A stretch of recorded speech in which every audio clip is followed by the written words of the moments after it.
पुणे जिल्ह्यातील सर्वच शिवमंदिरांमध्ये आज महाशिवरात्री निमित्त विविध भाविक भक्तांची अलोट गर्दी पाहायला मिळत आहे।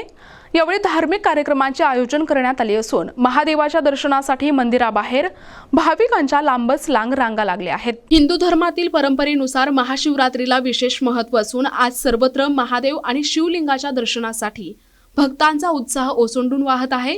अखंड महाराष्ट्राचे कुलदैवत असलेल्या जेजुरी येथे आज त्रिलोक दर्शनाचा दुर्मिळ योग जुळून आला आहे। वर्षातून केवळ एकदाच मिळणाऱ्या या दर्शनासाठी भक्तांनी गडावर मोठी गर्दी केली आहे। दुसरीकडे गुजरातच्या सोमनाथ मंदिराचे प्रतिरूप मानल्या जाणाऱ्या सोमेश्वर करंजे मंदिरातही पहाटेपासून धार्मिक विधी आणि दर्शनाचे सत्र सुरू आहे।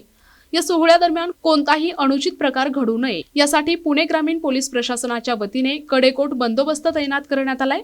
तसेच विविध देवस्थान ट्रस्टच्या वतीने पिण्याचे पाणी, आरोग्य सेवा आणि रांगांचे नियोजन करण्यासाठी विशेष पथके नेमण्यात आली। भाविकांना सोयी सुविधा पुरवण्यावर भर दिला जात आहे।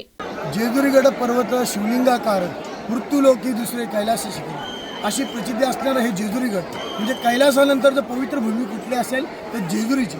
आणि आज आपण बघतोय की ह्या महाशिवरात्रीचा सण जो हिंदू धर्माचा सर्वात प्रमुख सण आहे आणि आपण बघतोय की हे जे आहे ते स्वर्गलोक, आपण जे प्रत्येक वेळेस जे दर्शन घेतो ते भूलोक आणि आता स्वयंभूजी खाली आहे जमिनीमध्ये ते पाताळ लोक, त्या तिन्ही लोकांचं दर्शन घ्यायचा आज एकमेव दिवस असतो।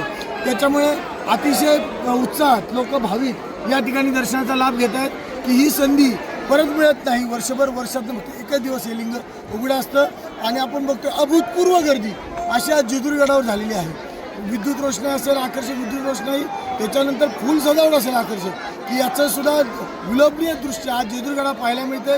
आणि सगळ्यात याच्यामध्ये महत्त्वाचं असं सोनं की लोक भंडाररूपी सोनं या ठिकाणी उधळून आपला आनंद या ठिकाणी साजरा करत आहेत, दर्शन घेत आहेत, आपली देवभेट करत आहेत। प्रतिनिधी मनोहर तावरे, NTV न्यूज मराठी, बारामती, पुणे।